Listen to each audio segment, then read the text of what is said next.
আপনাকে আপনি তো আমাকে অন এয়ার ইনভিটেশন দিলেন বাংলাদেশে, আমি যাব, বাংলাদেশে কেন যাব না, বাংলাদেশ আমার প্রতিবেশী, কিন্তু আমিও আপনাকে অন এয়ার বলছি বাংলাদেশের প্রেস উইং বা প্রধান উপদেষ্টার প্রেস উইং যে ফ্যাক্ট চেকগুলো করছে, দয়া করে এগুলো ফ্যাক্ট চেক করে বলুন না যে সত্যি বাংলাদেশে যদি এতই ভালো অবস্থা হয় বাংলাদেশে ভ্যাট কেন বাড়িয়ে দিতে হচ্ছে, বাংলাদেশে সেন্ট মার্টিনস আইল্যান্ড আপনারা নাকি একেবারে মার্কিন ডিপ স্টেটের কাছে বেচে দিয়েছেন, এটা সত্যি না মিথ্যা? আমি নিজে দেখলাম আপনাকে বাংলাদেশের রাজনীতিবিদ, বিএনপির মহিলা রাজনীতিবিদরা প্রশ্ন করছেন। ওনার তো যেই মহিলা বলেছেন তার মিনিমামও পড়ালেখা নাই। আচ্ছা, এই জন্য আপনি বলুন সেন্ট মার্টিনস, ওনার পার্টি ওনার উপরে বিরক্ত এগুলো কথা বলার কারণে। শফিকুল সাহেব, এখন আপনি যদি তাকে নিয়ে এসে আমাকে এটা বলতে পারেন তাহলে তো এরকম হাস্যকর একটা রিপোর্ট ওনারা যদি এটা করেন। সেন্ট মার্টিন একটা কোরাল আইল্যান্ড, ওই কোরালের অবস্থা খুব খারাপ। আমি আপনাকে সেন্ট মার্টিনেও পাঠাবো, আপনি আসেন ওইখানে গিয়ে ভিজিট করে দেখেন যে আমিও কিন্তু আমার করেছে ওই এত বেশি টুরিস্ট এনে, কোনো কনজারভেশন নাই, টুরিস্ট এনে এই দ্বীপটাকে ধ্বংসের মুখে নিয়েছে।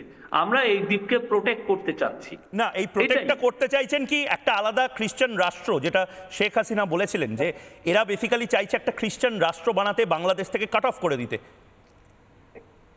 এবং ওনার কাজই হচ্ছে প্রতিদিন, ওনার কাজ ছিল গত 15 বছর তাহাজ্জুদের নামাজ পড়েই উনি মিথ্যা কথা বলতেন। তো এগুলো ওনাকে নিয়ে উনির কথাবার্তা সত্যিকার অর্থে ওনার মেন্টাল ব্যালেন্স ঠিক ছিল কিনা এটা নিয়ে অনেক সন্দেহ আছে। আচ্ছা, আপনি সবকিছুই ডিনাই করে যাচ্ছেন, মানে আপনার সাথে এই যে এই ম্যাচটা ভারত বাংলাদেশের যে ম্যাচ এই মুহূর্তে চলছে তাতে সব বলই যদি আপনি একদম ডচ করে যান তাহলে মুশকিল। আপনি এটাও বোধহয় ডচ করে যাবেন যে প্রতি রেস্তোরাঁয় গরুর মাংস রাখতে হবে, গোমাংস রাখতে হবে, এটাও বারবার ফতোয়া জারি হচ্ছে, আপনারা তো কিছু করছেন না এই ব্যাপারে। ভয়ের বাতাবরণ কেন তৈরি হচ্ছে? এই জন্য তো বললাম আপনি এসে দেখে যান না, আমাদের পুরন ঢাকা রেস্তোরাঁগুলোতে দেখেন ওরা গরু সার্ভ করে কিনা দেখেন না। তাহলে এটা আমি এই জন্য বলি যে আপনি আসেন। আমি তো আসবো, আমি তো ওপেনলি বলছি শফিকুল সাহেব, আপনার শুনে নিন একবার, পিসিআর বলছে একবার শুনে নিতে। হোটেল বন্ধ হবে, রাখতে হবে, ভারতের দালালেরা, হিন্দুর দালালেরা, ইসকনের দালালেরা।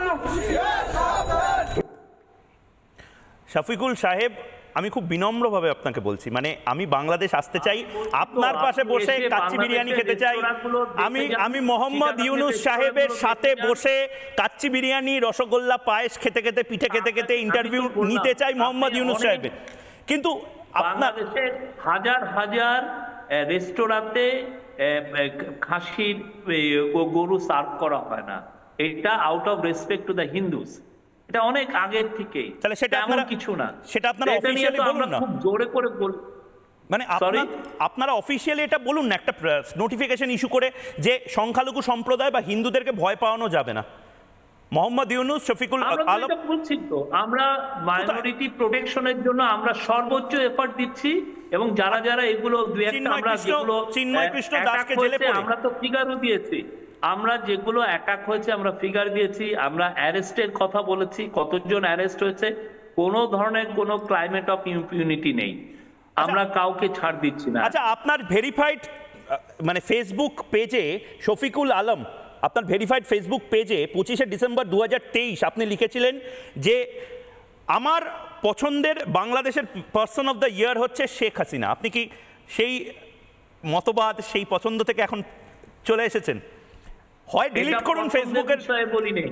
হ্যাঁ, আপনি তাহলে এটা ভুল শুনেছেন। আমি man of the year, person of the year, Bangladesh person of the year for 2023, here are my picks. হ্যাঁ, বিকজ তার যে ব্রুটালিটি, তার যে ইম্পোজিং ক্যারেক্টার, সে যে বাংলাদেশের সমস্ত কিছু একটা remains the most powerful person in the country, master politician and brilliant strategist. অবশ্যই পাওয়ারফুল, যে যখন তখন যাকে তাকে সে জেল দিতে পারে, যখন তখন যাকে তাকে সে গুম করতে পারে, খুন করতে পারে, তার এই ব্রুটাল পাওয়ারের জন্য she was the person of the ইয়ার। আচ্ছা, আমাকে একটা কথা, না কত দেশে ট্রাম্প হচ্ছে না, ডোনাল্ড ট্রাম্প হচ্ছে না পারসন অফ দ্য ইয়ার। বেশ, বুঝতে পেরেছি। আপনি এখন মানে এটা হতেই পারে, আমাদের দেশেও প্রচুর মানুষজন তৃণমূল থেকে বিজেপি যায়, বিজেপি থেকে হয়তো সিপিএম যায়, সিপিএম থেকে কংগ্রেস যায়, আমি বুঝলাম। মানে আদর্শ পরিবর্তন হতেই পারে, কিন্তু বাংলাদেশের স্পিরিটটা পুরো আপনি তো আমাকে সেই দিন পড়লেন, আমি তো সেই 2010 মানে 2011 সালে আমি ফেসবুকে ঢুকেছি। আপনি আমার ওই 13-14 বছরের লেখা পড়ে আসবেন, তারপর বলবেন আমি আপনাকে কোনো বিব্রত করতে চাইছি না। আমি শুধু বলছি মোহাম্মদ ইউনূস সাহেব বা আপনার মানে প্রেস উইং যেটা ময়ূক বা রিপাবলিকের পেছনে সারাদিন নাকি মনিটরিং এর জন্য পড়ে থাকে, এটা কি সত্যি? 5 জন আলাদা করে লোক নাকি ময়ূক বাঁ দিকে তাকাচ্ছে না, ডান দিকে দৌড়াচ্ছে না, বসে আছে সেটার জন্য। আজকে আমি বসে আছি আপনার সম্মানে। শফিকুল সাহেব, আমরা ময়ূক কি করছেন সেটা আমরা দেখি না, বাট আমরা নজর করেছি যে রিপাবলিক বাংলাদেশ নিয়ে যতগুলো মিথ্যা নিউজ ছড়ায় তাদের মধ্যে খুব ফোরফ্রন্টে আছে। মিথ্যা নিউজ একটাও ছড়ায়নি। আমি তো ফ্যাক্ট চেকিং এর বারবার কথা বলি। আমি তো এটাও বলি যে ফ্যাক্ট চেকিং করে দেখা হোক। মোহাম্মদ ইউনূস সাহেব বারবার যে বিরোধীরা অভিযোগ করছেন বিজনেস ক্লাসের টিকিট, সেই বিজনেস ক্লাসের টিকিট বুক করা হচ্ছে বাল্ক অ্যামাউন্টে, বাংলাদেশের সব ভিভিআইপিরা করছেন। এগুলো কেন? বারবার আপনারা এত খরচা করে ইউরোপিয়ান কান্ট্রিতে কেন যাচ্ছেন? এটার ফ্যাক্ট চেকিং কেন হচ্ছে? আমাদের তো ফরেন ডাইরেক্ট ইনভেস্টমেন্ট আনতে হবে, পুরো পৃথিবীর সাপোর্ট আমাদের দরকার।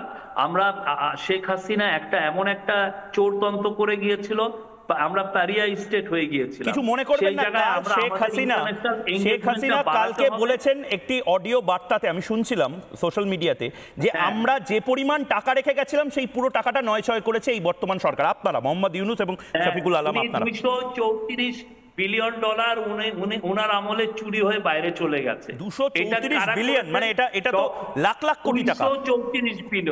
234 বিলিয়ন ডলার, যার হচ্ছে 28 লক্ষ কোটি টাকা ওনার আমলে চুরি হয়ে বাইরে চলে গেছে। তার আপনি দেখছেন তো, তারই একটা ক্ষুদ্র কারণে সেই রিলেটেড এই যে টিউলিপ সিদ্দিকী এখন মন্ত্রিত্ব ছাড়তে হয়েছে।